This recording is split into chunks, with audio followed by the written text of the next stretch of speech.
আমরা আমাদের জায়গাটা থেকে কবে মানুষ হব, অন্তত এইসব সেন্সিটিভ জায়গাটা থেকে। ছি ছি ছি ছি ছি, একটা ছোট বাচ্চা যে দিন দুনিয়া বোঝে না, তোমাকে কি ফার্মেসিতে নাকে রুমাল দেওয়ার মতো কোনো ঘটনা ঘটেছে? কি হয়েছে, কি করেছে বলো? তোমরা তিনজন ওখানে গেলা কেন, কি হলো? কোচিং ছুটির পরে তাসনিম, সুমাইয়া আর সাইমার সাথে বলছে যে তুমি ফার্মেসিতে যাবা। আচ্ছা, কে বলেছে এটা? তাসনিম। আমি তাসনিম, বলেছি মানে যে তাসনিম ফার্মেসিতে যেতে বলেছে তোমাকে? জি। তো তুমি ছুটির পরে তো বাসায় যাবা, তোমাকে ফার্মেসিতে যেতে বললো কেন? বলছে যে ফার্মেসিতে না গেলে আমার ভিডিওটা ইন্টারনেটে ছেড়ে দেবে। ভিডিও বলতে কিসের ভিডিও? দাঁড়াও দাঁড়াও দাঁড়াও, 1 মিনিট, তুমি বলো। হ্যাঁ, কিসের ভিডিও? একটা খারাপ ভিডিও। কি ভিডিওটা কে করেছে তোমার? না, তোমরা কোনো হেল্প করো না, ওকে বলতে দাও না, ওকে বলবো। হ্যাঁ হ্যাঁ, ভিডিওটা তাসনিমের আম্মু করছে। কিভাবে করেছে ভিডিওটা? আপনারা কোনো কথাই বলেন না, হ্যাঁ, একদম চুপ থাকেন। হ্যাঁ, প্রথম মডেল টেস্ট পরীক্ষার। ওকে, সো তুমি বলো কি হয়েছে ক্লাস 5 এ যখন পড়ছিল? যখন আমার বোন ক্লাস 4 এ পড়তো। 4 এ, রাইট। দোলাইপাড় সরকারি প্রাথমিক বিদ্যালয়। আচ্ছা, তোমার স্কুলের টিচাররা তো সবাই ইনফর্ম এই ঘটনার প্রেক্ষাপটে? জি। ওকে, ঠিক আছে, বলো। তখন ওই 4 এর ক্লাসে ফেব্রুয়ারি মাসের 20 তারিখে ওর ক্লাসমেট একটা নতুন মেয়ে ভর্তি হয়। ওরা আসে কদমতলী থানা থেকে, শ্যামপুর থানায়। তো আসে, ওর সাথে ভর্তি হয়, ওর সাথে বন্ধুত্ব হয়। আচ্ছা, আমাদের বাড়ির সামনেই, স্কুলের সামনেই। তখন ওর সাথে বন্ধুত্ব হয়, মেয়েটা আমাদের বাড়িতে আসে। তখন মানে জানতে পারলাম যে মেয়েটার মা ডাক্তার, একটা সাইনবোর্ড লাগানো আছে বাড়ির মধ্যে, উনি শিশু এবং গাইনি ডাক্তার। উনি ঘরের মধ্যেই রুগী দেখে। ওনার বাড়ি নোয়াখালী, লক্ষ্মীপুরে। জি। তখন উনি মানে ওনার সাথে, ওনার মেয়ে দেখলাম ভালো, উনিও দেখলাম ভালো, তো মিশতে দিলাম আমরা ওই মেয়েটার সাথে। তারপরে উনি আমাকে একদিন একটা প্রস্তাব দিল, ওই তাসনিম, মেয়েটার নাম তাসনিম, আর ওর মার নাম হলো খন্দকার জান্নাতুল ফেরদৌস। ওই খন্দকার জান্নাতুল ফেরদৌস আমাকে একটা প্রস্তাব দিল ওনার মেয়েকে পড়ানোর জন্য। ক্লাস 4 এ যখন শেষ পর্যায়ে, শেষ দিকে, তখন আমি রাজি হলাম যে আমার বাড়ির সামনেই তো পড়াই আমি। তো ওনার মেয়েকে আমি 3 মাস পড়িয়েছি। পড়ানোর পরে আমি দেখতে পেলাম যে ওনাদের ঘরে অনেক লোকজন আসে, আর ওনাদের ঘরে মেয়ে থাকে, বলে যে আমার বোনের মেয়ে। লোকজন আসে আর উনি আমাকে মানে অনেক ধরনের কথা বলতো, যেগুলো আমার মানে একটু খারাপ লাগতো। যেমন বলতো যে আমার একটা গেস্ট আসছে, তো এজন্য আমি একটু পরিপাটি হচ্ছি, আমার অনেক ভদ্র গেস্ট। আবার অনেক মাঝে মধ্যে অনেক ফোনে নোংরা নোংরা কথা বলতো। তখন মানে আমার অনেক হাজবেন্ড ছিল না বাসায়? না, ওনার হাজবেন্ড নাকি লন্ডন থাকে। তো ওনার মেয়েকে 3 মাস পড়ানোর পর আমার মাকে আমি এসে বলেছি যে মা, এরকম এরকম ওনার ঘরে লোকজন আসে। তখন আমার আম্মু বলছে যে তাহলে হয়তো বা মহিলাটা ভালো না, পড়ানো ছেড়ে দাও। আমি পড়ানো ছেড়ে দিয়েছি, আর আমার ছোট বোনকে ওনাদের বাসায় যেতে নিষেধ করেছি, যে ওনাদের বাসায় যাবা না। ও 3 মাস ধরে ওনাদের ঘরে একটা লোক থাকে, বলে যে ওনার ভাই। এজন্য আমার মা বলছে যে ওনার ভাই আছে অবিবাহিত, তুমি ওনাদের বাসায় যাবা না ওর সাথে। আমার ছোট বোন নিষেধ করা হয়েছে ওদের বাসায় যেতে না। এখন 5 এ উঠছে, আমার বোন উঠছে, আর ওই তাসনিম, যে মেয়েটা তাসনিম, ও এখন 5 এ উঠার পরে ওই মহিলা কিন্তু আমার ছোট বোনের অনেক খোঁজ খবর নিত ক্লাস 4 এর থেকেই। আর ওনার নাম্বারটা আমার কাছে ছিল, ওই যে আমি যে ওনার মেয়েকে পড়িয়েছি তখন ওনার নাম্বারটা আমাদের মোবাইলে সেভ করা ছিল। ওই তো আমাদের নাম্বারে ফোন দিয়ে আমার মাকে জিজ্ঞেস করতো, আমাকে রাস্তায় দেখা হইলে জিজ্ঞেস করতো। ছোট বোনের শুধু খবর নিত উনি, যে ওর কি খবর, ওর কি খবর, মোবাইল করে করেও। তো ওর সাথে কি হয়েছে আমরা জানি না। নভেম্বরের 8 তারিখ বৃহস্পতিবার ছিল, ওই দিন কোচিং ছুটি হয়েছে 3টায়। স্কুলেই কোচিং করে, এজন্য আমরা টাকাও দেই। সরকারি স্কুল, কোচিং বাধ্যতামূলক। তো আমরা টাকা দেই, কোচিং করে। ওই দিন 3টা বাজে কোচিং ছুটি হয়েছে। এমনি অন্যান্য দিন 4টায় ছুটি হয়, তো একটু দেরি হয়েছে। ও আমাদের বাড়ির সামনে আবার থাকে আরেকটা মেয়ে, মারিয়া ওর নাম। তখন মারিয়াকে ডাক দিছি আমি, যে মারিয়া, আমার ছোট বোন তো তোমার সাথে আসে প্রতিদিন, আজকে আসে নাই কেন? বলে যে ও তো আগেই চলে গেছে, কে যেন বলছে যে ও আগেই চলে গেছে। তখন আমি আমার আম্মুরে পাঠাইছি যে আম্মু যাও, তুমি স্কুলে যাও। আর স্কুলে গেছে, স্কুল পুরা খুঁজছি আমরা, মানে প্রাথমিকভাবে যাদেরকে কাছে পাওয়া হয়েছে সবাইকে জিজ্ঞাসাবাদ করছে আমার আম্মু। স্কুলের প্রধান শিক্ষক সালাউদ্দিন, ওনাকেও বলছে আমার আম্মু, কিন্তু উনি কোনো গুরুত্ব দেয় নাই বিষয়টা। মানে একটা স্টুডেন্ট যে হারানো গেছে, উনি কোনো গুরুত্বই দিল না যে একটা মেয়ে মানে ওর সাথে খারাপ কিছু হইতে পারে। আমার কিছু দায়িত্ব আছে, আমি যে প্রধান শিক্ষক, আমি কিছু দায়িত্ব পালন করি। উনি ওনার মতো বাচ্চা পড়াচ্ছে ঘরে। তখন স্কুলে, ওই স্কুলের আরেকটা ম্যাডাম, ইংরেজি ম্যাডাম জাকিয়া ম্যাডাম, ওনার কাছে আমার বোন ক্লাস 4 এ থাকতে পড়েছিল। ওই ম্যাডামটা একটা ছেলে পাঠায়, ওই ছেলের নাম হলো আসিফ। ওই ছেলেটা ওদের ক্লাসমেট। ওই ছেলেটা আমাদের বাসায় আসে, আসার পরে বলে যে আন্টি চলেন এই ওই পারে যাব সুমাইয়াদের বাড়িতে। সুমাইয়া জানে মানে আপনার মেয়ে, ছোট মেয়ে কোথায় আছে। তখন আমার আম্মু বলে যে, সুমাইয়াটাকে সুমাইয়া হলো ওর ক্লাসমেট। তখন মানে আমার আম্মু গেল ওই পারে, গিয়ে জিজ্ঞাসাবাদ করলো যে তুমি কি জানো। কতক্ষণ ধরে ওকে পাওয়া যাচ্ছে না? 3টার থেকে 3টা বাজে ছুটি হয়েছে, ছুটির পরের 1 থেকে ঘন্টার মধ্যে পাওয়া যাচ্ছে না, ওই 1 ঘন্টার মধ্যে খোঁজাখুঁজি শুরু করেছেন? আমরা খোঁজাখুঁজি শুরু। Okay. তারপরে আমার আম্মু জিজ্ঞাসাবাদ করা হয়েছে, এই সুমাইয়ার পায়ে পর্যন্ত ধরছে আমার আম্মু, বলছে যে মা তুমি যদি কিছু জানো আমাকে বলো মা, আমার মেয়েটা তো 1 মিনিটও দেরি করে না কোনোদিনও, আর কোথাও যাওয়ার মেয়েও না, আমার মেয়ে তো ছোট, আমার কোনো আত্মীয় স্বজনের বাসা আমি ছাড়া তো যায় না। হ্যাঁ। পরবর্তীতে ওই মেয়ে পুরোপুরি অস্বীকার করছে, বলে যে আন্টি আমি কিছুই জানি না। তখন ও বলছে আমার আম্মু আমাকে ফোন দিছে, তখন আমি বলছি যে তুমি পুলিশের ভয় দেখাও। ওর ক্লাসের কেউ না কেউ তো জানে ওর সম্বন্ধে কিছু, যে ও কোথায় যেতে পারে। তখন আর ওই মেয়েটাকে আমার সন্দেহ হয়েছে কেন, ওই দিন যেদিন ও হারাইছে ওই দিন সকালবেলা আমি যে স্কুলে গিয়ে আমার বোনকে দেখে আসছি, দেখছি যে ওই দিন ও সুমাইয়ার সাথে বসছিল, সুমাইয়ার সাথে বসেছিল আমার বোন। আর আমার বোনের ফ্রেন্ড হলো তাসনিম। ওকে। তাসনিম হলো ওর অনেক ঘনিষ্ঠ ফ্রেন্ড, সবসময় শুধু তাসনিমের সাথেই থাকতো। তারপরে আমার আম্মু বলছিল যে পুলিশ যখন আসবে, যখন ডান্ডার বাড়ি দিবে, তখন সত্যি কথা ঠিকই বলবা। মানে একটু ভয় দেখালো আমার আম্মু, ওকে কিন্তু আমরা সন্দেহ করি নাই, মানে এমনি প্রাথমিকভাবে জিজ্ঞাসাবাদ করলাম যে কিছু জানে কিনা। তখন ওই সুমাইয়ের আম্মু বললো যে পুলিশ আমাদের হারে থাকে, মানে ও মহিলা খারাপ ব্যবহার করলো। আর এর আগে তাসনিমকে কিন্তু প্রথম জিজ্ঞাসাবাদ করা হয়েছিল, আমি ভুলে গেছি তাসনিমকে, কারণ ও কিন্তু তাসনিমের সাথেই চলে। তাসনিমকে আমার মা হারানোর পরে ফোন দিছে তাসনিমের আম্মুকে, তাসনিমদের বাসায় যাওয়া হয়েছে, তাসনিমদের বাসায় তাসনিমও নাই, তাসনিমের মাও নাই। আমার আম্মু ফোন দিছে, আপা আপনি কোথায়? বলে যে আমি তো আমার মেয়ের নিয়ে সাবান ফ্যাক্টরি গলিতে রুম দেখতেছি। তারপরে উনি আসছে কিছুক্ষণ পর, আইসা আমাদের বাড়িতে আসছে উনি ওনার মেয়ের নিয়ে। আমাদের ঘরে যখন ঢুকছে ওনার মেয়ে আর উনি কিন্তু আমার মাকে কোনো সান্ত্বনা দেয় নাই, কোনো কথাও বলে নাই যে ভাবি চলেন আমরা থানায় যাই জিজি করি, কি চলেন আমরা কোনো বান্ধবীদের বাসায় খুঁজি। উনি কিন্তু কিছুই বলে নাই আমার আম্মুকে। আমার আম্মু তো নিচে পড়ে কান্না করতেছে, আর আমিও কান্না করতেছি। আর তাসনিমরে আমি এখন জিজ্ঞাসাবাদ করতেছি যে আপু তুমি কি কিছু জানো, আপু বলো আমারে। বলে যে না আপু আমি কিচ্ছু জানি না, ও ওদের ওই প্রেম গলিতে গেছে, আমি আমাদের গলিতে গেছি। তাসনিমকে আমি কেন সন্দেহ করেছি, এর মধ্যে একটা কারণ আছে। কারণ যখন মানে আমার ছোট বোন কোচিংয়ে বাসায় কিন্তু এসে খেয়ে আবার কোচিংয়ে যেত, কোচিংয়ে যাওয়ার সময় ওর ব্যাগ থেকে একটা চিঠি পড়ে গেছে। চিঠিটার মধ্যে 3টা মেয়ের নাম উল্লেখ ছিল, ফারিহা, রাজিয়া আর তাসনিম। চিঠিটা ও তাসনিমের কাছে লিখেছে, আমার বোন তাসনিমের কাছে লিখেছে যে প্রিয় তাসনিম, আশা করি ফারিয়াকে নিয়ে ভালোই আছো। আর রাজিয়ার নাম এই চিঠিটার মধ্যে কিন্তু কোনো ছেলের নাম উল্লেখ নাই। তাহলে আমরা কিভাবে সন্দেহ করি যে আমার বোন কোনো ছেলের সাথে যেতে পারে? তাসনিম কিন্তু লিখছে। তখন আমি চিঠিটার কথা গোপন রাখি, তাসনিমের কাছে বলি না যে আমি একটা চিঠি পাইছি, চিঠিটা আমি দেখাইও নাই। কিন্তু আমার পুরোপুরি সন্দেহ হয়েছে যে তাসনিমই জানে যে আমার বোন কোথায় আছে, আর তাসনিমের মাই নিছে আমার বোনকে। তখন আমি আমার মাকে আমি বলছি যে তুমি এখনই থানায় যাও, গিয়ে জিডি করো। কিন্তু আমার আম্মু থানায় যায়নি। তখন আমার আম্মু তখন কি করছে, আমার মানে আত্মীয় স্বজন সবাইকে ফোন দিছে, সবাই অলরেডি চলে আসছে। আসার পরে আমার বড় বোন মানে বড় খালার ছেলে একটা মাইক ভাড়া নিছে দোলাইপাড় ওই পারে 1 নম্বর গলি থেকে মাইক ভাড়া নিছে। ওই 1 নম্বর গলিতে কিন্তু আমার বোনটা ছিল, যেই জায়গা থেকে আমরা মাইক নিছি ওইখানেই আমার বোনটা ছিল। ওইখান থেকে কুতুবখালি 1 নম্বর গলি, 2 নম্বর গলি, ডিপটির গলি, কুতুবখালি, দোলাইপাড়, মিরাজির বাগ পুরা কিন্তু আমরা মাইক দিয়ে অ্যালাউন্স করছি। স্কুলের হেড স্যার কিন্তু কোনো পদক্ষেপ নেয় নাই, আর আমার আম্মুকে একটা ফোনও দেয় নাই, হেল্পও করে নাই। উনি কিন্তু বাচ্চাই পড়াইতেছে। স্কুল থেকে হারিয়ে গেছে, কোচিং এর থেকে স্কুলে কোচিং বাধ্যতামূলক, জি বাধ্যতামূলক, এবং কি আমরা টাকা দেই। কোচিং করতে চাইতাম না, দইরা বাইরেই তো বেত দিয়া। আমার বাচ্চা না, সবার বাচ্চা। কোচিং না করলে বাচ্চাদেরকে কম নাম্বার দেওয়া হয় এবং ফেল করিয়ে দেওয়া হয় এবং বাচ্চাদের উপর টর্চার করা হয়। কি দুর্ধর্ষ, কি অমানবিক। এবং আমরা কবে আসলে এই জায়গাটা থেকে বেরোতে পারবো? না আমি আপনার বড় মেয়ের কাছ থেকে শুনতে চাই, আপনাকে আমি ফ্লোর দিব পরে আবার। হ্যাঁ বলেন।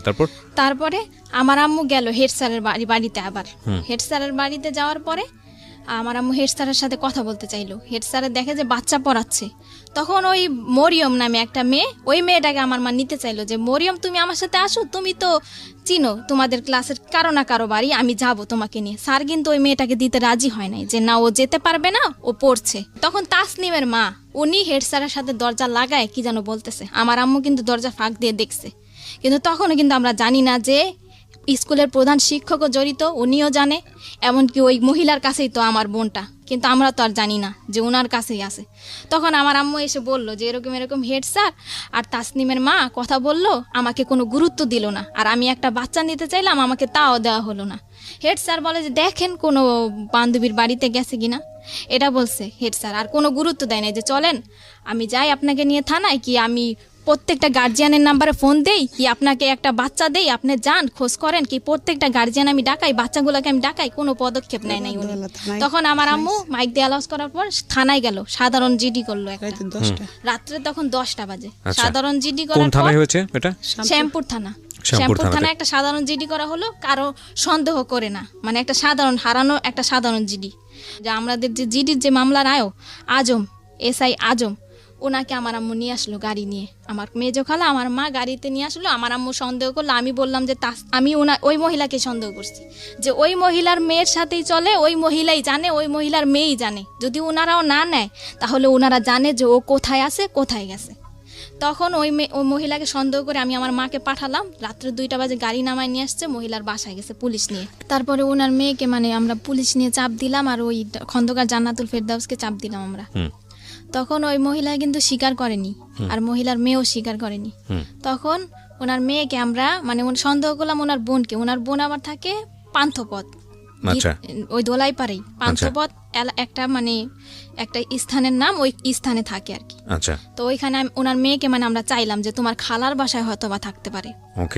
তখন ওনার মেয়েটাকে কিন্তু উনি একাই দিয়ে দিল, উনি কিন্তু কোনো আপত্তিকর মানে কথা বললো না যে না আমার মেয়েকে দিব না, আমি এত রাত্রে এতগুলা পুলিশের সাথে আমি কিন্তু দিব না আমার মেয়েকে। উনি কিন্তু ওনার মেয়েকে দিয়ে দিল আমার মার সাথে। আর আমার মা ওনার মেয়েকে নিয়ে এই রাত্রে 2টা বাজে ওর খালার বাসায় গেল, খালার বাসায় আর ওই গাড়ির মধ্যে ওনার মেয়েকে আমার মা কোলের মধ্যে রাখলো এবং বললো যে মা বলো, মা যদি তুমি কিছু জানো তাহলে বলো। কিন্তু ওনার মেয়ে কিন্তু কিছুই বললো না, যে না আন্টি আমি কিছুই জানি না। তখন ওর খালার বাসায় খোঁজা হলো, না নেই, ওই বাসায়ও নেই। তখন ওই মহিলা আমার মাকে বললো, যখন ওনার মেয়েটাকে ফেরত দেওয়া হলো খুঁজে আসার পর, তখন মহিলা আমার মাকে বললো যে কাজটা কিন্তু আপনি ঠিক করেন নাই, মানে আমার বাসায় যে পুলিশ নিয়ে আসছেন কাজটা কিন্তু ঠিক করেন নাই আপনি। তখন আমার মা বললো যে আমি পুলিশ নিয়ে আসছি, একটু পর আমি র্যাব নিয়ে আসবো, মানে আপনার কাছেই আমার মেয়ে আছে, আপনিই জানেন। আমার মার তখন মাথা ঠিক ছিল না বলছে, আর মেয়েটা কিন্তু ওনার কাছেই ছিল। কিভাবে উদ্ধার হলো তারপরে আমার মা চলে আসলো বাড়িতে। পরের দিন সকালবেলা শুক্রবার, আমার আম্মু কিন্তু শুক্রবারে র্যাবের অফিসে গেল 2বার। এর মধ্যে আমার ছোট খালা মানে মিডিয়ার লোকদের খবর দিল, 71 চ্যানেলের একজন রিপোর্টার, আর টুটুল উনি বিজয় টিভির, আর দৈনিক দিন প্রতিদিনের পত্রিকার একজন, এই 3জন আর কি আমাদের পাশে এসে দাঁড়ালো আর কি, সান্ত্বনা দিল আমার মাকে যে আপা কান্নাকাটি করেন না, আপনার মেয়েকে পাবেন। 2 দিনে আমরা র্যাবের অফিসে গেলাম, ওই টুটুল বিজয় টিভির সাংবাদিক ওনাকে নিয়ে, উনি সাক্ষী, কেসের সাক্ষী ওনারা। তো ওই দিন শুক্রবার, আর মহিলার কাছে গিয়েছে ওনারা সকালবেলা, ওই মিডিয়ার লোকদের সাথে ওই মহিলা অনেক খারাপ আচরণ করছে, এগুলো ভিডিও ফুটেজ ওই সাংবাদিকদের কাছে আছে। তারপরে ওই শুক্রবার সন্ধ্যা 7টায় আব্দুর রব নামের একজন লোক আসলো, এসে আমাদের দরজা টোকা দিল।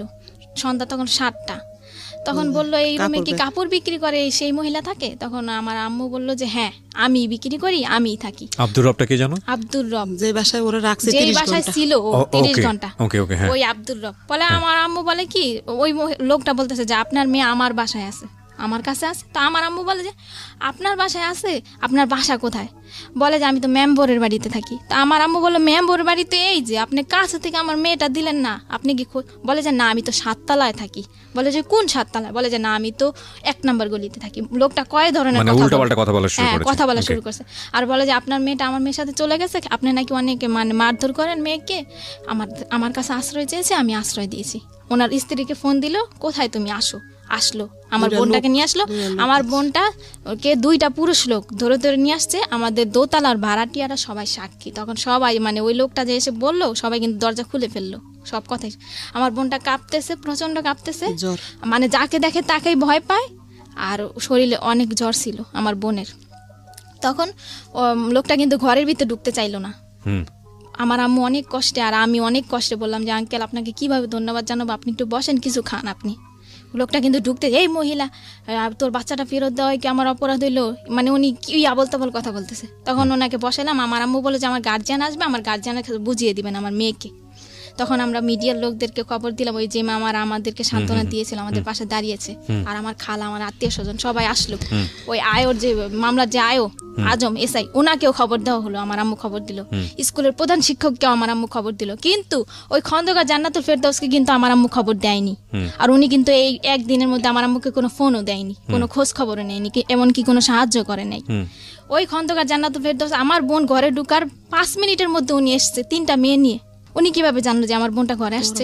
বড় বড় 3টা মেয়ে, 3টা মেয়ে নিয়ে আসছে। 3টা মেয়ে এসে মানে আমার মার সাথে ঝগড়া শুরু করছে যে কেন আমার মা পুলিশ নিয়ে গিয়ে ওই মহিলার বাসায় খুঁজতে গেছে। তখন আজম যে কেসের যে আয়ো, উনি বলল যে আপা দেখেন, আপনার মেয়ে যদি হারানো গেত তাহলে আপনিও খুঁজতে আসছেন, ওনার মনের অবস্থাটা আপনি বুঝেন। তখন তা খন্দকার জান্নাতুল ফেরদৌস বললো আমি আজকে অ্যাকশন নিব, আমার মান ইজ্জত কিছু রাখে নাই, পুলিশ নিয়ে আমার বাড়িতে গেছে। এই পরে আজম বলল যে দেখেন, আপনি বাচ্চা নিয়ে বড় কথা বলবেন না, আর ওনার মনের পরিস্থিতিটা বুঝেন, আপনি কি অ্যাকশন নেবেন, এইগুলা কোন ধরনের কথা বলতেছেন? মানে আমি যেটা বুঝতে পারছি, তখন পর্যন্ত আপনারা কেউ জানেননি যে ওর সাথে কি হয়েছে। ও জানে সব। আপনারা নরমালি যেটা জানেন যে ঠিক আছে, মানে বাচ্চা পাইছি, সুতরাং এটাই অনেক বড় কিছু। হ্যাঁ বলেন। তারপরে কথাবার্তা শেষ করে ওই 3টা মেয়ে কিন্তু ঝগড়া করছে, আর বাড়ির ভাড়াটিয়াদের গেট টোকায় আমার আম্মুর নামে খারাপ খারাপ মন্তব্য করেছে, এমনকি ঘরের মধ্যে আমার আম্মুর সাথে ঝগড়া করছে, গায়ের মধ্যে হাত তুলতে পর্যন্ত আসছে। রাজিয়া, সুরমা জাহান রাজিয়া, মহিলার যে সহযোগী ফার্মেসিতে কাজ করে, ওই রাজিয়া মহিলা কিন্তু কোনো কথা বলে না, ওই 3টা মেয়েই কথা বলতেছে। আর মিতু আসছে, মিতু নাকি ওনার বোনের মেয়ে। মিতু এসে বলতেছে যে গণতান্ত্রিক বাংলাদেশে বিনা কারণে কাউকে জেল খাটানো যায় না, এখানে কিন্তু কোনো জেল খাটানোর কথা উঠে নেই। ওনারা কিন্তু নিজে একটা আওয়াজ হচ্ছিল। হ্যাঁ, তারপরে কি হলো? হ্যাঁ, তারপরে ওনারা সবাই চলে গেছে, কেসের আয়ও চলে গেছে। স্কুলের প্রধান শিক্ষক আসছে এখন। আচ্ছা, প্রধান শিক্ষক এসে বলতেছে যে এই মেয়ের মা মেয়েকে অনেক অত্যাচার করে, মেয়ে আমার কাছে অনেক দিন বলছে স্কুলে, এই মেয়ের মা মেয়েকে এত অত্যাচার করছে যে মেয়ে চলে গেছে অন্যদের বাড়িতে। তখন হেড স্যার ওকে গিয়ে ধমকাচ্ছে ভিতরের রুমে, যে এই মেয়ে, মানে ওকে নাম ধরে বলতেছে যে তুই কার সাথে গেছিস। তখন ও বলছে যে তাসনিম, বলে যে কষাকার তাসনিম না খসাকার তাসনিম। এই প্রশ্নটা ওকে 3বার করা হয়েছে, ও কিন্তু বলছে যে কষাকার তাসনিম। আর হেড স্যার কিন্তু জানে যে ও তাসনিমের সাথে চলে, আর খসাকার তাসনিম নামের কোনো মেয়েই নাই। তখন ওকে ধমকানো হলো, কিন্তু আমরা কিন্তু তখন বুঝি নাই, ওকে চোখ গোড়ানি দেওয়া হয়েছে আমার সামনে, আর আমার 2 খালা, আমার নাম কবি না কিন্তু, মানে ওকে চোখ গোড়ানি দেওয়া হয়েছে, আমরা কিন্তু বুঝি নাই যে কেন ওকে চোখ গরম দিচ্ছে। স্যার চলে গেছে, সবাই চলে গেছে। তখন পত্রিকার একজন লোক ছিল, আমার ছোট খালা ছিল। তখনই আমার বোনের অবস্থা, শারীরিক অবস্থা, তখন মিডিয়ার লোকের একটা মানে একটা জবানবন্দি দিল, ওর কাছ থেকে জবানবন্দি দিল। মানে ওই মুহূর্তে ও যা বলেছে আমি তাই বলতেছি। ও বলল যে তোমার সাথে কি কি ঘটেছে। তখন ও বলছে যে তাসনিম, সাইমা, সুমাইয়া, এই 3জনই ওদের ক্লাসে পড়ে। এই 3টা মেয়ের সাথে কোচিং ছুটির পরে আমি গেছি খন্দকার জান্নাতুল ফেরদৌসের ফার্মেসিতে যাওয়ার পর মহিলা একটা রুমালের মধ্যে কি দিছে, তারপর আমার আর কিছুই মনে নেই। পরের দিন সকালবেলা আমি উঠে দেখি যে আমি আব্দুর রবের বাড়িতে, ওই যে সাইমাদের বাড়িতে। ওকে, সাইমার বাবা কিন্তু আব্দুর রব। এতটুকু আমি ওর মুখ থেকে শুনতে চাই, মানে আপনার পাশে যে আপনার বোনটা বসে আছে, ছোট বোন, ওকে একটু মাইক্রোফোনটা দেন। আচ্ছা, যদি শুধু খালি এটুকু বললেই হবে যে তুমি যে তোমার বোনের কাছ থেকে এতক্ষণ যে কথাগুলো শুনতেছিলা বা ও যেটা বললো তোমার সম্পর্কে, এটা কি সত্যি? জি। আর ওর বেলা আপনি চুপ থাকেন, আপনি আমার সাথে কথা বলতে দেন, আপনার ইন্টারপ্রেট দরকার নাই। একটা যেটা হচ্ছে যে তোমার নামটা তুমি বলিনি, হ্যাঁ, তুমি আমার সঙ্গে একটু গল্প করো। আমি অনেকক্ষণ ধরে তোমাকে অবজার্ভ করছি, তোমার মানসিক অবস্থা খুবই খারাপ, এবং তুমি ভেঙেও পড়েছো অনেকখানি। তোমাকে কি ফার্মেসিতে নাকে রুমাল দেওয়ার মতো কোনো ঘটনা ঘটেছে? কি হয়েছে, কি করেছে বলো? তোমরা 3জন ওখানে গেলা কেন, কি হলো? কোচিং ছুটির পরে তাসনিম, সুমাইয়া আর সাইমার সাথে বলছে যে তুমি ফার্মেসিতে যাবা। আচ্ছা, কে বলেছে এটা? তাসনিম। আমি বলেছি মানে যে তাসনিম ফার্মেসিতে যেতে বলেছে তোমাকে? জি। তো তুমি ছুটির পরে তো বাসায় যাবা, তোমাকে ফার্মেসিতে যেতে বললো কেন? বলছে যে ফার্মেসিতে না গেলে আমার ভিডিওটা ইন্টারনেটে ছেড়ে দেবে। ভিডিও বলতে কিসের ভিডিও? দাঁড়াও 1 মিনিট, তুমি বলো। হ্যাঁ, কিসের ভিডিও? একটা খারাপ ভিডিও। কি ভিডিওটা কে করেছে তোমার? না, তোমরা কোনো হেল্প করো না, ওকে বলতে দাও না, ওকে বলবো। হ্যাঁ, ভিডিওটা তাসনিমের আম্মু করছে। কিভাবে করেছে ভিডিওটা? আপনারা কোনো কথাই বলেন না, হ্যাঁ, একদম চুপ থাকেন। হ্যাঁ, প্রথম মডেল টেস্ট পরীক্ষার তখন এরকম কয়েকদিন হয়েছে। আর ওই যে ও যে খাবারটা খাইলে যে মাথা ঘুরাইতো, কিছুই মনে থাকতো না। তারপরে যখন ওর জ্ঞান ফিরে আসে তখন তাসনিম বলতে যে চলো চলো স্কুলে যাই। ও ওরে কিন্তু বলতে ওর দাও। মধ্যে 4 দিন দেখছে স্কুলের প্রধান ওরে কও, শিক্ষককে ওরে কও বলতে। তাসনিমকে, ও বলতে পারে না গুছিয়ে, আপনি তো বুঝতেই পারছেন। না না না, আমি এখানে একটা কথা বলি, গুছিয়ে না বল, আমাকে একটু চেষ্টা করতে দেন। আপনারা দুজন মিলে যেভাবে ইন্টারাপ্ট করছেন তাতে তো গল্প বলতে দেবেন, আপনারা একটা শব্দও করবেন না, ওকে? দুজন মিলে একটা শব্দ করবেন না, আমি একটু ওর সঙ্গে কথা বলি প্লিজ। আমি বুঝতে পারছি আপনারা দুজনেই খুবই উত্তেজিত, এবং যে ঘটনা ঘটেছে সেটা সেই জায়গাটা থেকে আসলে আপনারা প্রত্যেকেই হয়তো চাচ্ছেন যে প্রত্যেকটা ঘটনা এখানে পুঙ্খানুপুঙ্খভাবে সবাই জানুক।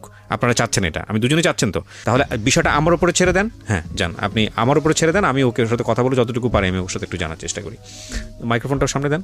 হ্যাঁ, এই যে তোমাকে যেটা খাওয়াতো, চানাচুর বা যেটা বলো বিস্কিট বা যেটাই বলো না কেন, এটা খাওয়ানোর পরে তুমি জানতা না যে কি হচ্ছে তোমার সঙ্গে, তাই কি?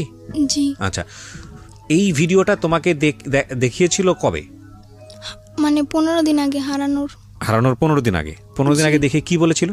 বলেছিল এটা যদি কারো কাছে বলো তাহলে ইন্টারনেটে ছেড়ে দিব। তুমি তাহলে বুঝতে পারছিলা যে তোমার সঙ্গে কি হচ্ছিল? জি। তারপর আর ওদের বাসায় যাইনি 15 দিন। কি? ও ওকে, মানে এটা কি তোমার সঙ্গে এরকম রেগুলারই হতো? 2-1 হয়েছে নাকি একবার হয়েছে? এই ভিডিওটা করার সময় শুধু একটাই হয়েছে নাকি এর আগেও এরকম কন্টিনিউ করতো ওরা এই কাজগুলা?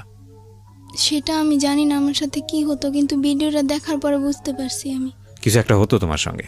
জি। এবং এটা দেখার পরে তুমি ছেড়ে দিয়েছো যে তুমি আর ওদের বাসায় যাও নাই? জি। আর আচ্ছা।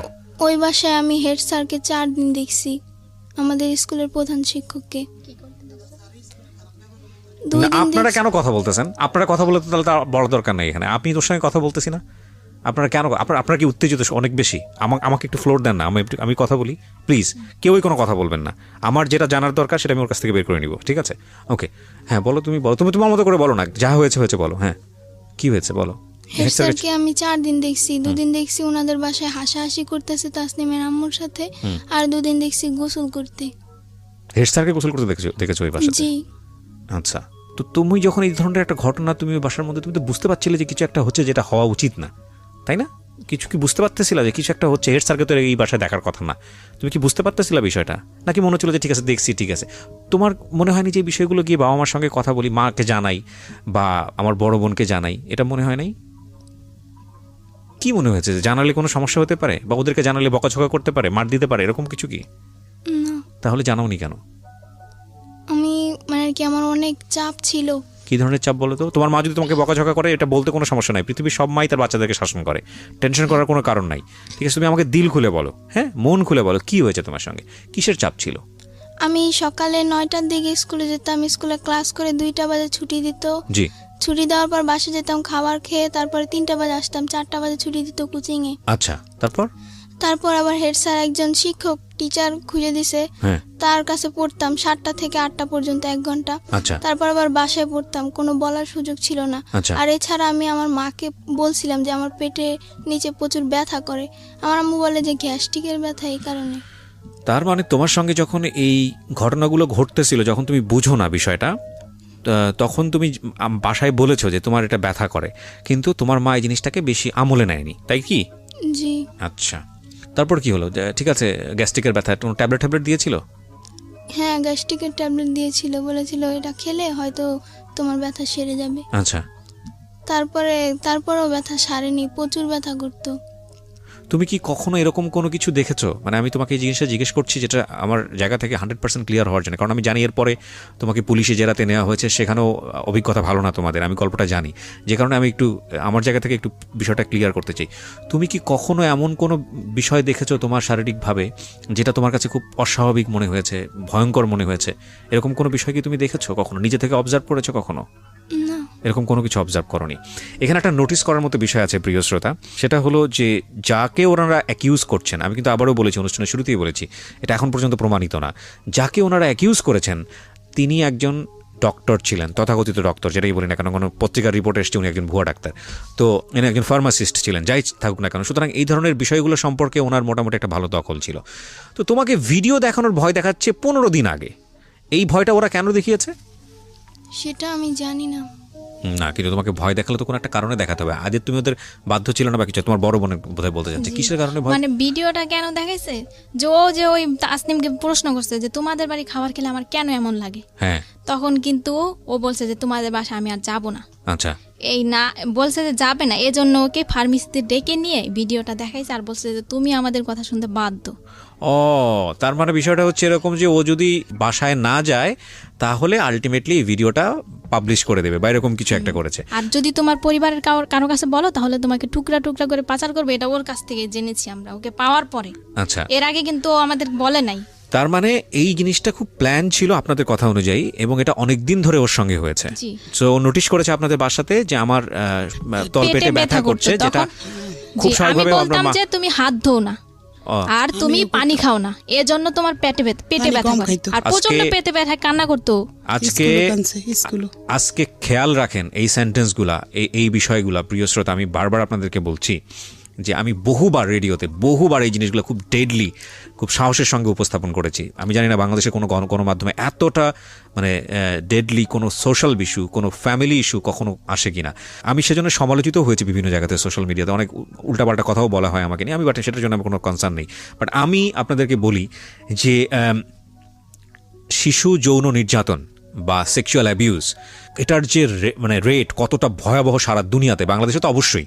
কোনো শিশু যদি কোনো পার্টিকুলার বিষয় নিয়ে কোনো কথা বলে, শরীরের কোনো একটা পার্টিকুলার বিষয় নিয়ে, সেটাকে এই যে ওনারা যেভাবে মানে উড়িয়ে দিয়েছেন যে ঠিক আছে তুমি হাত ধো না সেজন্য তলপেট ব্যথা করে, তুমি ঠিকমতো খাওয়া দাওয়া করো না, তোমার গ্যাসের প্রবলেম।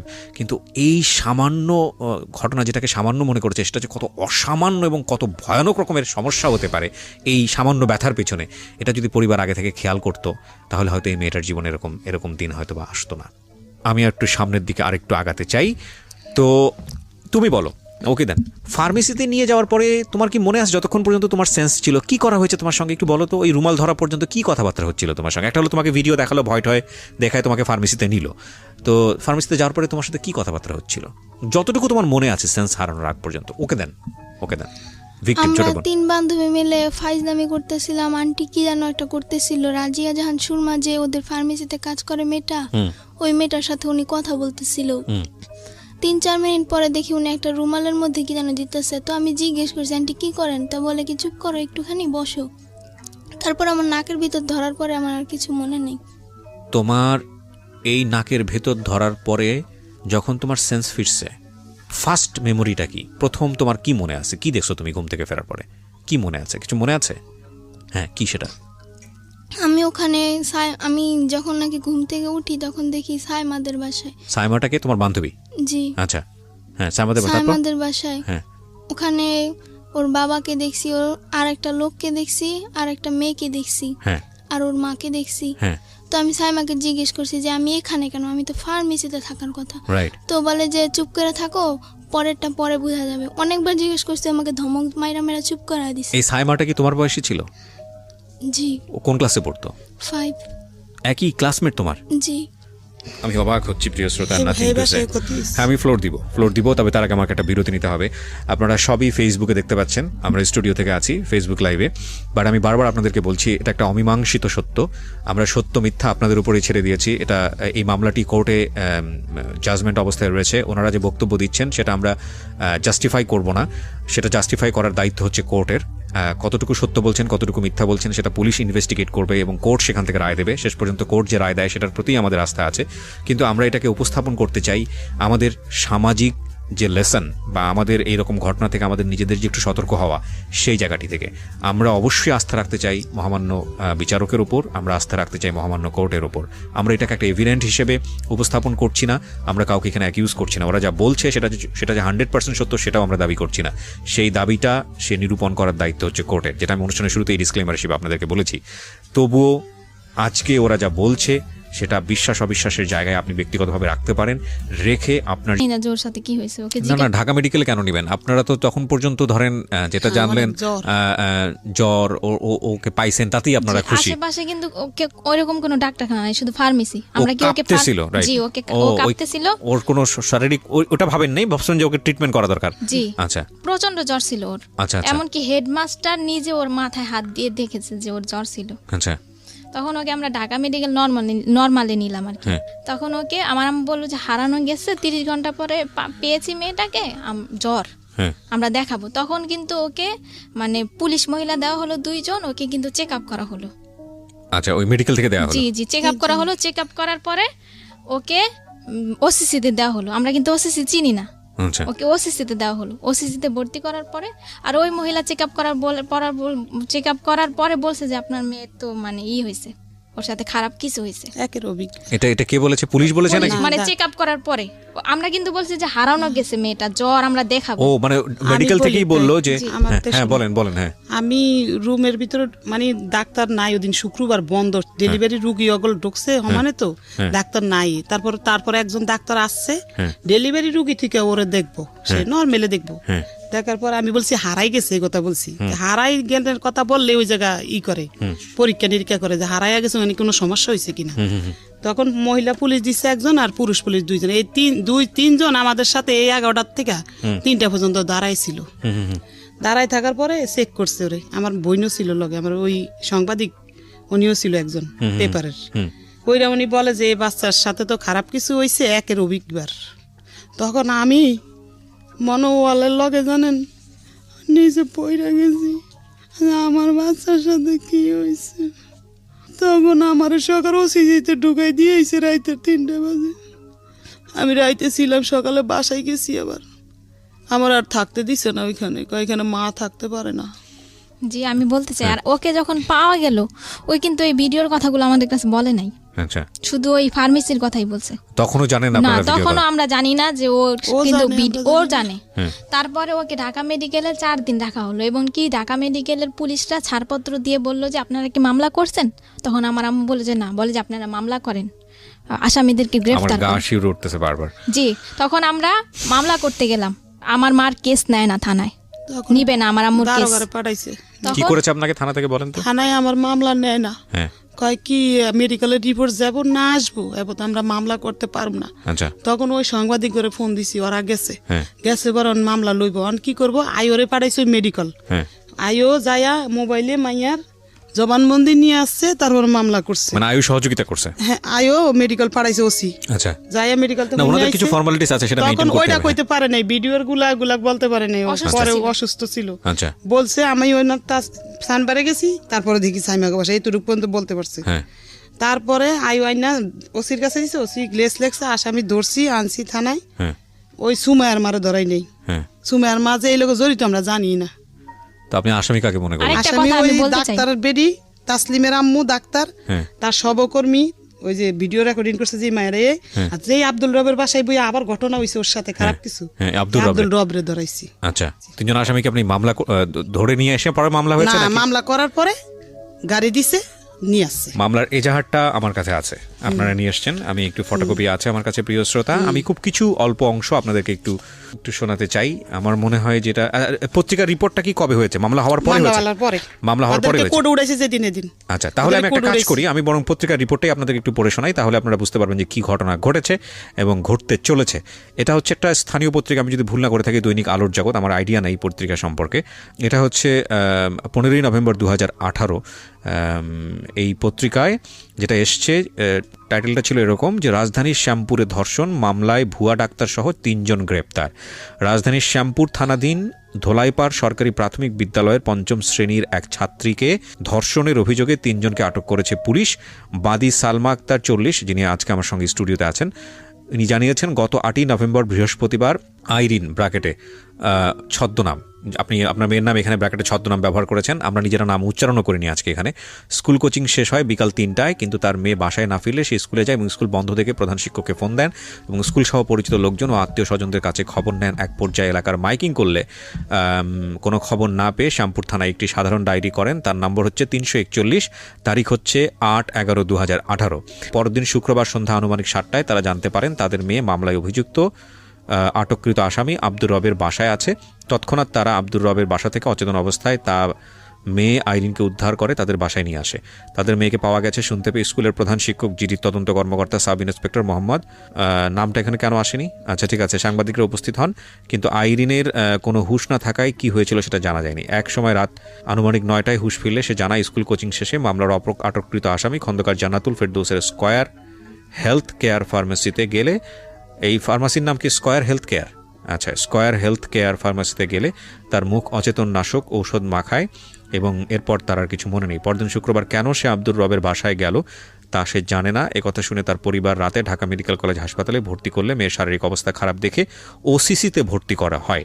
পরে আইরিনের মা সালমা বেগম রবিবার রাতে শ্যামপুর থানায় একটি মামলা দায়ের করলে গোপন সংবাদের ভিত্তিতে পুলিশ রবিবার রাতে 3 জনকে আটক করে পরদিন সোমবার 5 দিনের রিমান্ড চেয়ে আদালতে সোপর্দ করেন।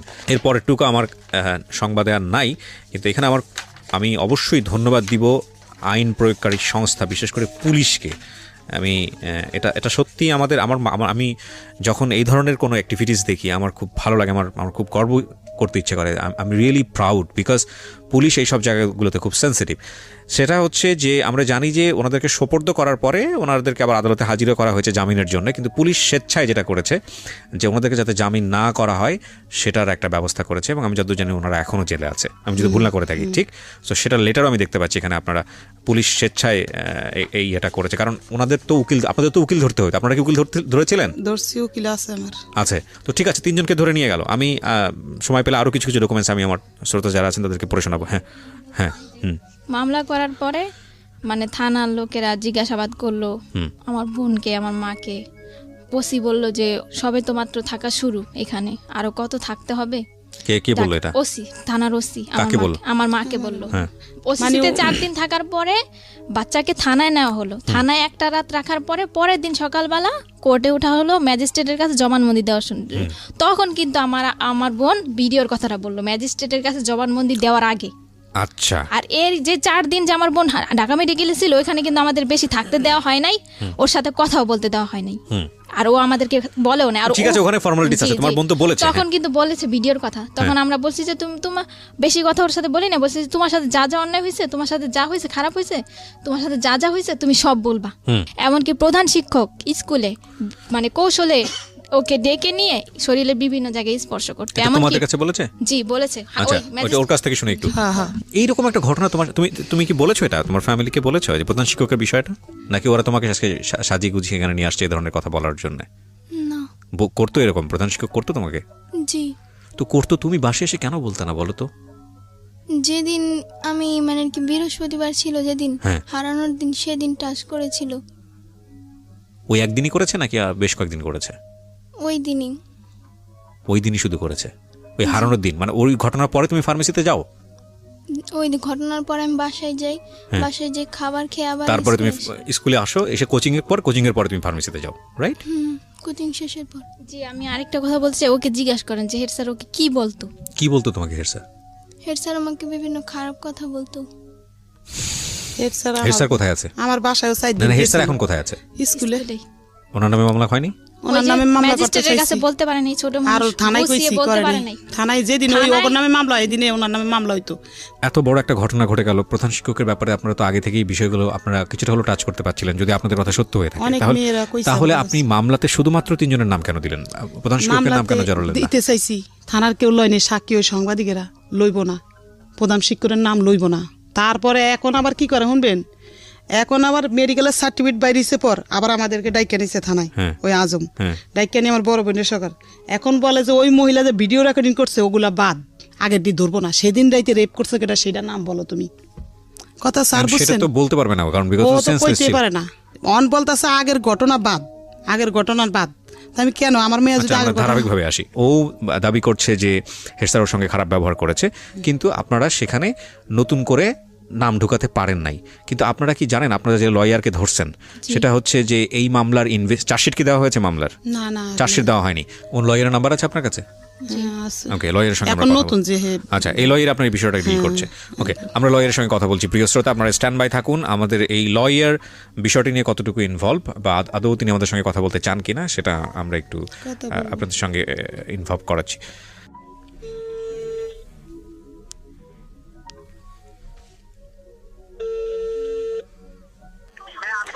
জি, আসসালামু আলাইকুম। আমি আরজি কিবরিয়া বলছি ঢাকা এফএম থেকে। আপনার ক্লায়েন্টের সঙ্গে বোধহয় কথা হয়েছে আপনার। সমস্যা নাই। আমি ওনাদের যে ঘটনাটা ঘটেছে, হ্যাঁ, এই ঘটনার উপরে আমরা রেডিওতে ওনাদের পুরো ঘটনাটাই প্রচার করছি। তো এটা এখানে আমাদের মনে হলো যে আপনি যেহেতু ওনার ঘটনার লয়ার, ওনার মেয়ের সাথে যে ঘটনাটা ঘটেছে আপনার সঙ্গে একটু কথা বলা দরকার, এই কারণেই আপনাকে ফোন দেয়া। তো আপনি কি কারি লিয়াকত বলছেন? আমি ওনার যদি বলেন আমার মোটামুটি মামলা স্যারের থেকে আমি শেয়ার লিঙ্ক করি তো আচ্ছা। সেখানে খুব ঠিক করেন, সেখানে আমি স্যারের নিয়ে দিব আপনাকে। আপনি বলেন। ওকে, আপনার নামটা একটু বলেন প্লিজ। আমার নামটা হচ্ছে রোমান। রোমান। তো রোমান ভাই, আমরা যতটুকু জানি যে এই মামলায় 3 জন গ্রেপ্তার হয়েছে এখন পর্যন্ত। হ্যাঁ, 3 জন গ্রেপ্তার। আচ্ছা, ওনারা যেই এই যে হেড স্যারের বিষয়ে যে কথাগুলো বললো, বা আমি তো নিজেও ভিকটিম আমার সামনে আছে, আমি ওনার সঙ্গে কথা বললাম, তো সেখানে যেটা বুঝতে পারছি যে ভিকটিম তো হেড স্যারের কথা বলছে। তো এক্ষেত্রে আপনাদের জায়গা থেকে কি কোনো স্টেপ নেওয়ার আছে, যে আর যারা বাইরে আছে তাদেরকে নিয়ে কোনো ধরনের কোনো স্টেপ? আমি বলি, এখানে হচ্ছে যখন একটা মামলা আয়ু হয়, মানে থানায় হয়, এখানে একটা আসামি কোন তদন্ত করার দায়িত্ব আছে একজন আয়ুর, মানে যে ইনভেস্টিগেশন অফিসার। উনি একটা ঘটনা জানবে বাদী থেকে, হ্যাঁ, বা অভিযোগকারী থেকে জানবে, জেনে উনি ওনার যে পয়েন্ট গুলো আছে, যে ওইগুলো আছে, ওইগুলো অনুযায়ী উনি একটা ঘটনার সাথে কে জড়িত থাকতে পারে। ফর এক্সাম্পল, আমি এক্স কে বললাম যে এক্স এই কাজটা করছে, কিন্তু উনি তদন্ত করে দেখলো ওয়াই হয়েছে, ওয়াই ওটার সাথে জড়িত আছে, এটা সম্পূর্ণ দায়িত্ব হচ্ছে ওনার। এখন উনি যদি এক্স কে এক্স সত্যিকারী মানে লায়াবেল, মানে উনি এক্স কে বাঁচিয়ে বলো যে এক্স না, ঠিক আছে, আকাশ কেউ, এই ক্ষেত্রে হচ্ছে আমরা করতে পারবো কি, যখন মামলাটা কোর্টে আসবে, জিএস আসবে, তখন আমরা নারাজি দিব যে না, এটা হয় নাই, আমরা অধিকতর তদন্ত অন্য কোনো এজেন্সি দ্বারা চাচ্ছি, ঠিক আছে। এখন এই মামলার যে মূল, আমি বলি মামলা সম্পর্কে আমি জানি যতটুকু বলি, মামলার মেন কাহিনী হচ্ছে কি আয়ু বায়েস, আসেন বলতে আয়ু বায়েস। এখন আয়ু অনলি ওই যে আব্দুর রব যে অ্যারেস্ট হয়েছে, হ্যাঁ, ওনার শুধু আলামত ডিএনএ টেস্ট করতেছে ইয়ের সাথে, ওই যে ভিকটিমের কাছে যে আলামত পাইছে সেই আলামত থেকে এই শুধু ওনার ইয়েটার জন্য উনি এই কোর্টে পারমিশন চাইছে, ঠিক আছে। কোর্ট ওনাকে পারমিশন দিচ্ছে ওই ম্যাচিং করার জন্য, যেটা সাদৃশ্যতা না এই দৃশ্যতা, হ্যাঁ, এটার জন্য আদেশ দিচ্ছে। এখন এই ক্ষেত্রে যদি এক্ষেত্রে এটা হচ্ছে আয়ু যদি চায় যে না, এটা অন্য কারো হাত থাকতে পারে, আয়ু অন্য আরেকজনকে সেটা করতে পারে, তাকে সেই মামলায় জড়িত করতে পারে, তার সম্পর্কে সে জানতে পারে, সেক্ষেত্রে আমরা আমাদের বেশি কিছু আমরা পাই, আমাদের ওরকম কিছু থাকে না। না, কিন্তু আমি যতটুকু জানি যে প্রাথমিক তদন্তে উনি যেভাবে ইনভেস্টিগেট করছেন, সেখানে যদি আপনাদের সে থাকে, সেটা আপনার নারাজি দিয়ে আবার কোর্টে সেটা পেশ করতে পারেন, তাই তো? হ্যাঁ, আমরা সেটা আবার বলতে পারবো যে না, এটা হয় নাই, এই ক্ষেত্রে আমরা চাচ্ছি না। এটা আসলে আমরা এখনই এইভাবে বলাটা উচিত হবে না, কারণ যেহেতু চাষিটা এখনো আসেনি, সুতরাং এখনই নারাজির প্রসঙ্গ। সালমাপা অনেক কিছু বলে, আরেকটা আয়ু চাইলেই তার মন গড়া হবে একদম একটা, যেখানে ভিকটিম থেকে ধর্ষণের আলামত পাওয়া গেছে মেডিকেলে, রাইট। এক্ষেত্রে আয়ু চাইলেই একটা মামলার ধারা কমায় দিয়া বা কাইটা দিয়ে করতে পারবে না, মন গড়া রিপোর্ট দিতে পারবে না। উনি ভিকটিম, এই জন্য ওনার ভিতরে একটা আতঙ্ক কাজ করতেছে, হায় বুঝি আমাকে এইভাবে বুঝতে পারছি, রাইট, এইভাবে শেষ করে দিবে, আমাকে এইভাবে ঠকাই দিবে, থাকা আতঙ্ক ওনার ভিতরে কাজ করতেছে, রাইট।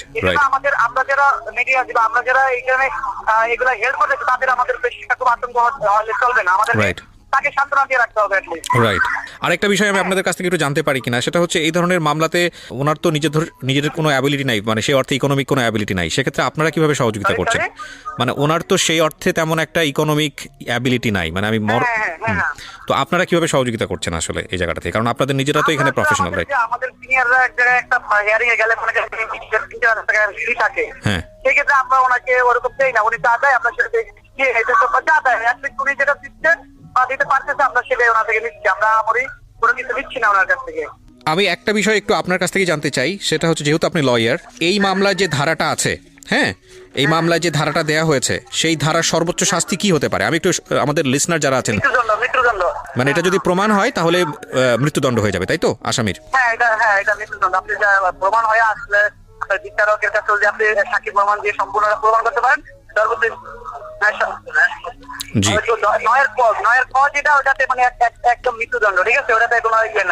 ঠিক আছে Romel, thank you so much আমাদেরকে সময় দেওয়ার জন্য, থ্যাংক ইউ। আপনার সামনেই কথা বললাম, আমাদের লিসনাররাও শুনলো, এটা সব পুরো মানে একবারে আনকাটভাবে রেডিওতে প্রচার করছি আমি, পুরো কথাটাই হলো। সেটা হচ্ছে যে এগুলো করতে গেলে এক ধরনের বিভিন্ন রকমের মানসিক চাপ তো আছে, সিস্টেমেটিক জটিলতা আছে, আমরা জানি এগুলো আইনের ব্যাপার, বছরের পর বছর ধরে চলতে থাকে, তবে ন্যায় বিচার আসবে এই বিশ্বাসটা রাখতে হবে, প্রথম কথা হচ্ছে এটা। আর দ্বিতীয় কথা হচ্ছে যে যিনি ভিকটিম তিনি উপস্থিত আছেন, যারা এতক্ষণ ধরে শুনে এসছেন, নতুন করে বলার কিছু নেই, কিন্তু যার নামটা এখানে চলে এসছে, যেটা আমাকে ভয়ানকভাবে আঘাত করেছে, সেটা হচ্ছে এই সরকারি প্রাথমিক বিদ্যালয়ের প্রিন্সিপাল।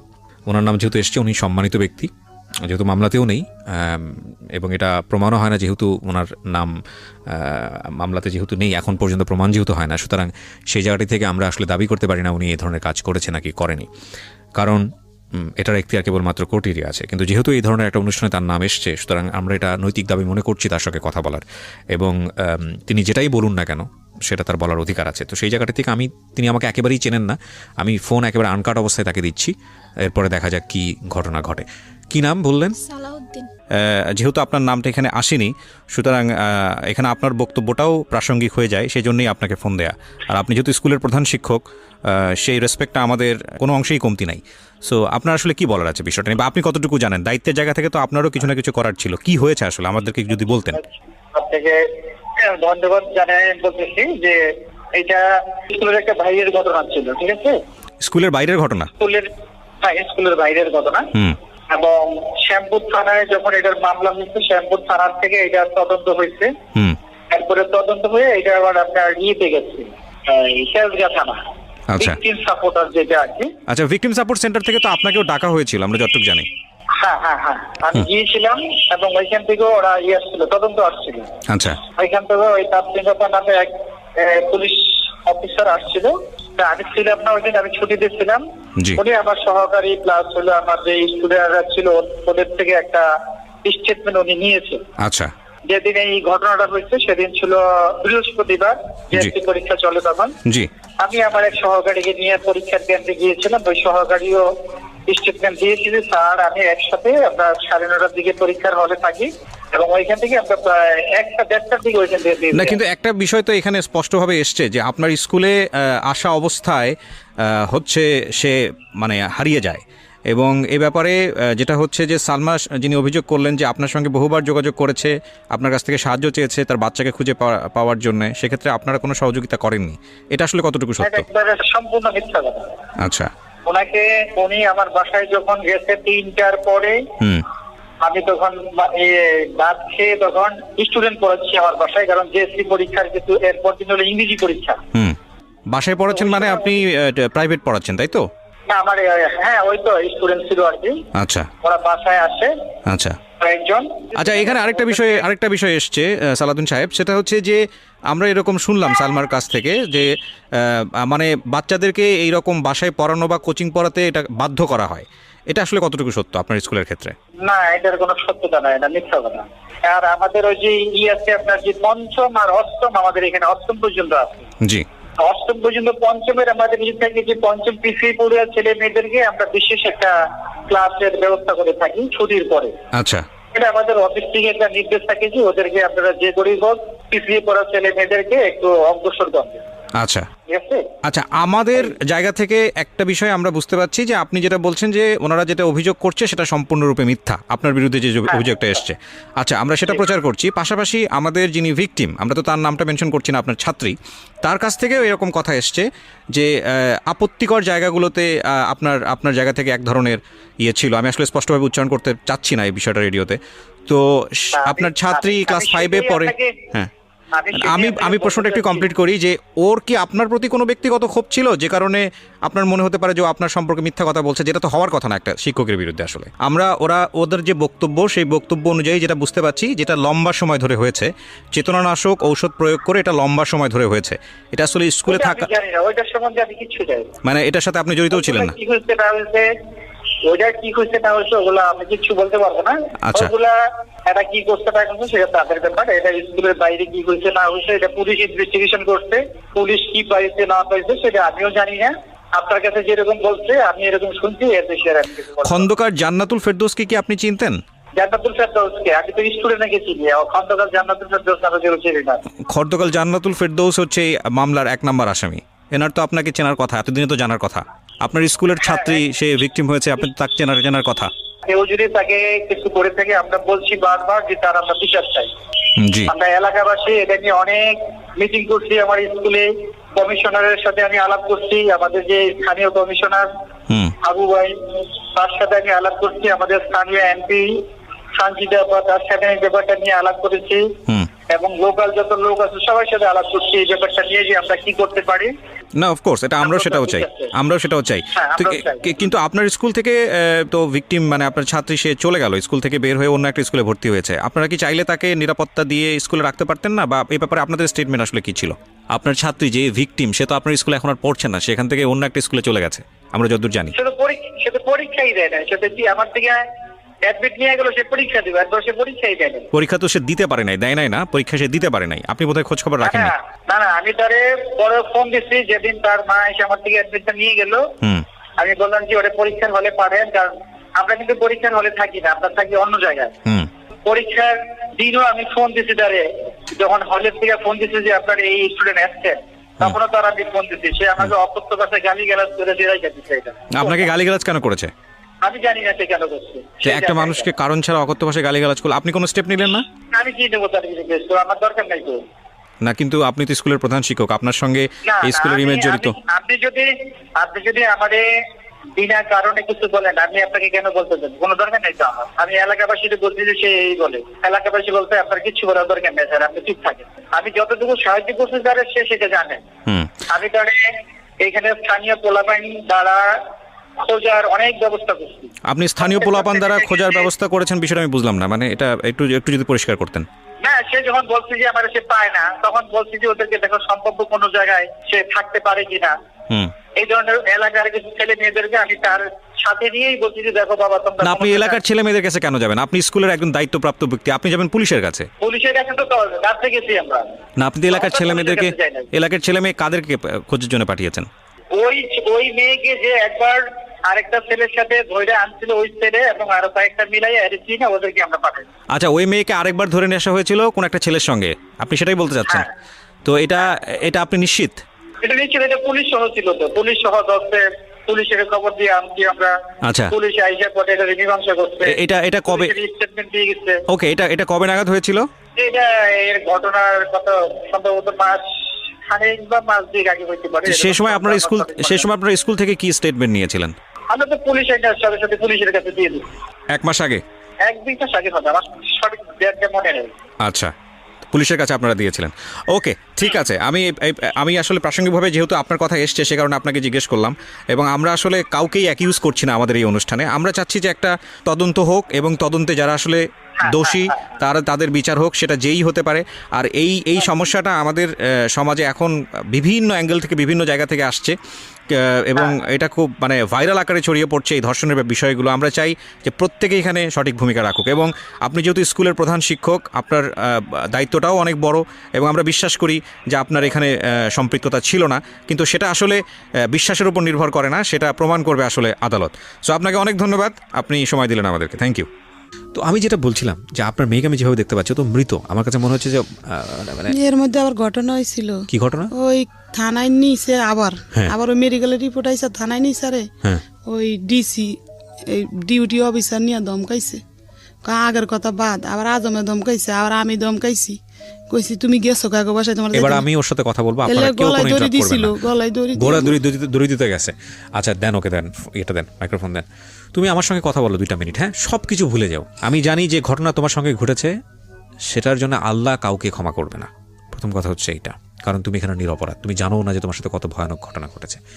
কিন্তু আমরা সবাই তোমার সাথে আছি, লাখ লাখ মানুষ তোমাকে শুনতেছে, পৃথিবীতে খারাপ মানুষের সংখ্যা বেশি না। হ্যাঁ, লক্ষ লক্ষ মানুষ তোমাকে শুনতেছে, সবাই তোমার জন্য দোয়া করবে আজকে রাতে। সুতরাং তোমার জীবন ভালো হবে, এটা তুমি নিশ্চিত ধরে নিতে পারো।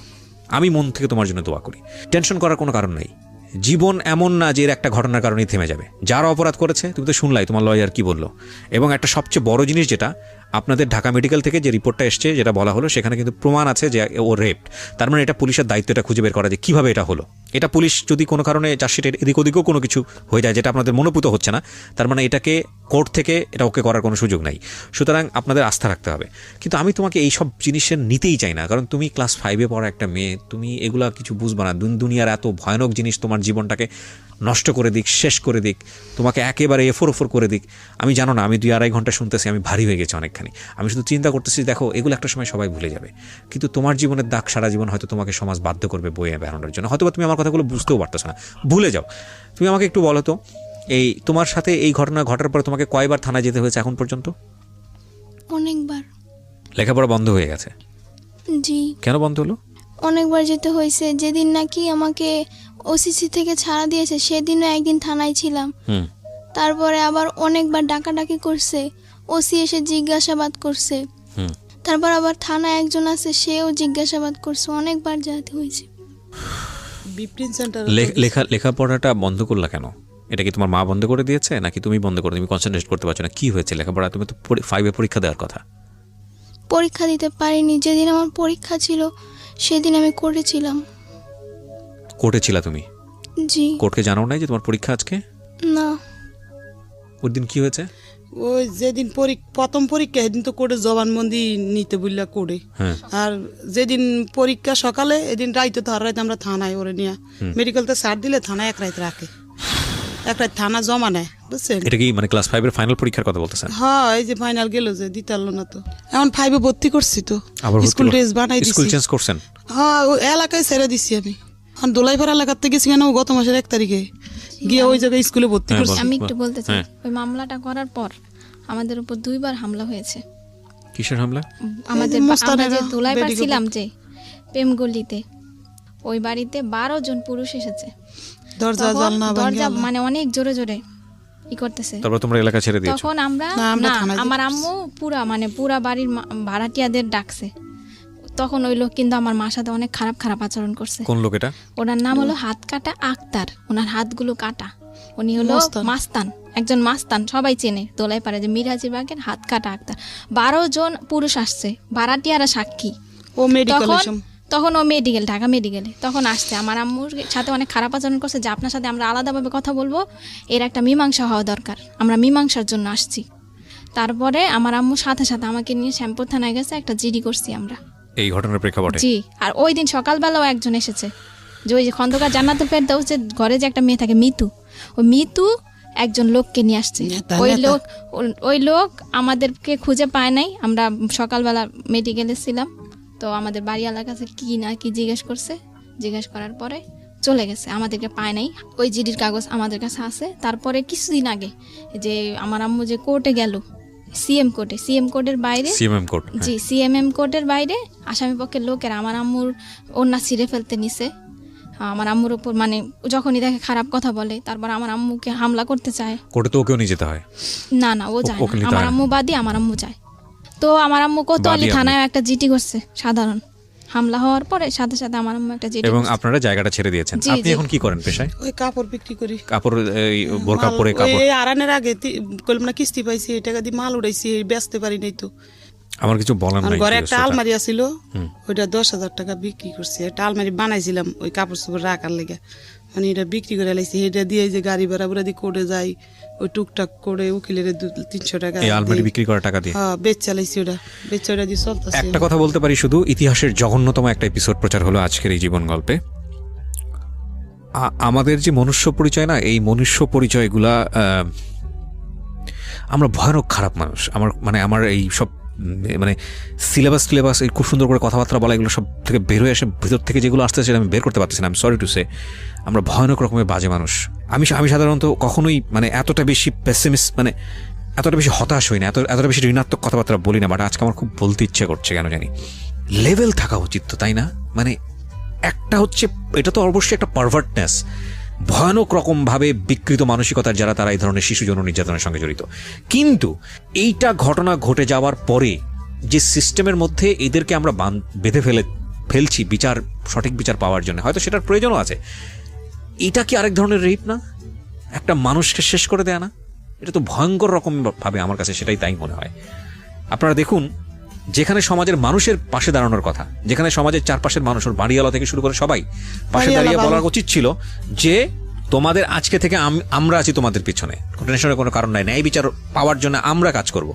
সেখানে মাস্তানরা এসে ধমকি দিচ্ছে, সেখানে মাস্তানরা এসে বলছে যে এটা না করলে এটা মীমাংসা করতে হবে, কোর্টে গেলে অন্যার টেনে ছিঁড়ে ফেলছে। আচ্ছা, আমরা কি মানুষ? বুঝলাম যে এই কাজটা করেছে সে ভয়ঙ্কর রকমের অমানুষ, তার মৃত্যুদণ্ড শুধুমাত্র এনাফ না, তাকে তো আমি মনে করি কেটে কুকুর দিয়ে খাওয়ানো উচিত। জীবন্ত অবস্থায় একটা হাত কেটে ফেলা হবে, কেটে ওটা কুকুরকে দেওয়া হবে তার সামনে, সে দেখবে তার শরীরের একটা অংশ কুকুর খাচ্ছে এবং সেটা সে ফিল করবে। তারপরে আরেকটা আঙ্গুল কাটা হবে, তারপরে পাটা কাটা হবে, এবং ওই পাটা ঠিক করা হবে, তারপরে ঠিক করার পর আরেকটা পা কাটা হবে এবং তাকে জানানো হবে 1 ঘন্টা পর তোমার পা কাটা হবে, 2 ঘন্টা পরে তোমার পা কাটা হবে, তাকে ভয় দেখানো হবে। তার পরিবারের ফ্যামিলি মেম্বারদের সবাইদেরকে মানে ফোকাস করা উচিত যে এই লোকের এই ফ্যামিলিতে থাকতো, এইরকম ভয়ানক রকমভাবে শাস্তি হওয়া উচিত।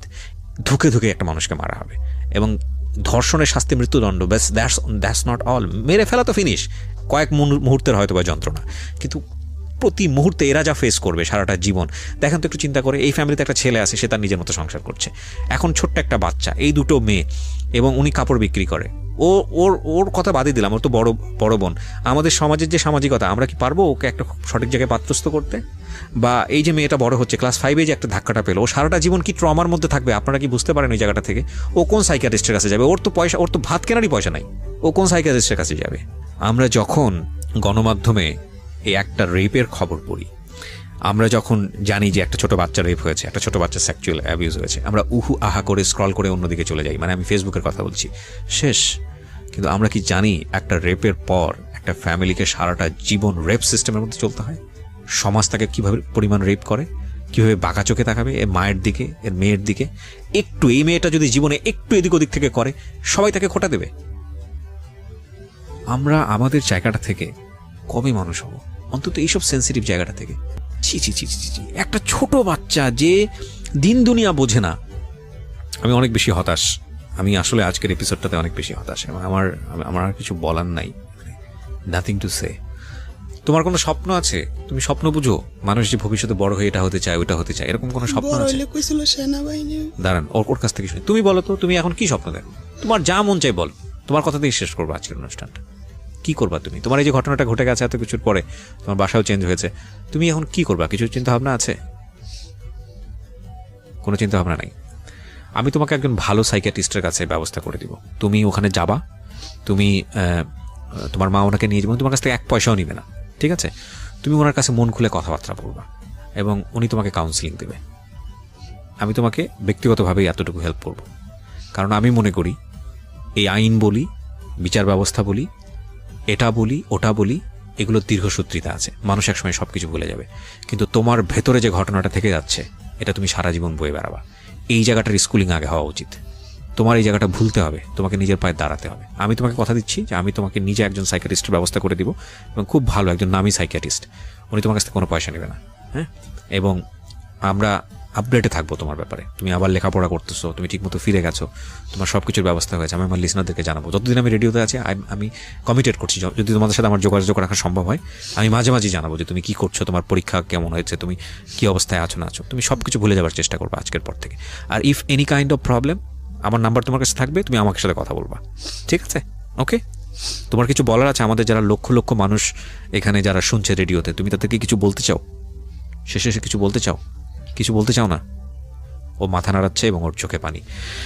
আজকে শেষ করছি প্রিয় শ্রোতা। শুনছেন মিস্টার ম্যাঙ্গো ক্যান্ডি প্রেজেন্টস জীবন গল্প। আমি জানি যিনি রেপ করেছেন তিনি এই অনুষ্ঠানটা শুনছেন, কারণ তার ভয় থেকে হয়তোবা তিনি শুনছেন। আপনাকে একটা কথা বলে শেষ করতে চাই, যদি এই দুনিয়ায় বিচার না হয়, আপনি তো মানুষ এবং আপনি সৃষ্টিকর্তা বিশ্বাস করেন, আপনার একটা ধর্ম আছে। আপনি একটু চোখ বন্ধ করে চিন্তা করে দেখেন তো আল্লাহ আপনার জন্য কি রেডি করে রাখছে। ধিক্কার, আর কিছুই বলার নাই। অনেক সুন্দর আছিল তো, এরম আসিল না তো। 3 মাস এরম হয়েছে, ছবিতে আপনারা দেখলে কবি এরম আসছিল। শেষ করছি প্রিয় শ্রোতা, ভালো থাকুন।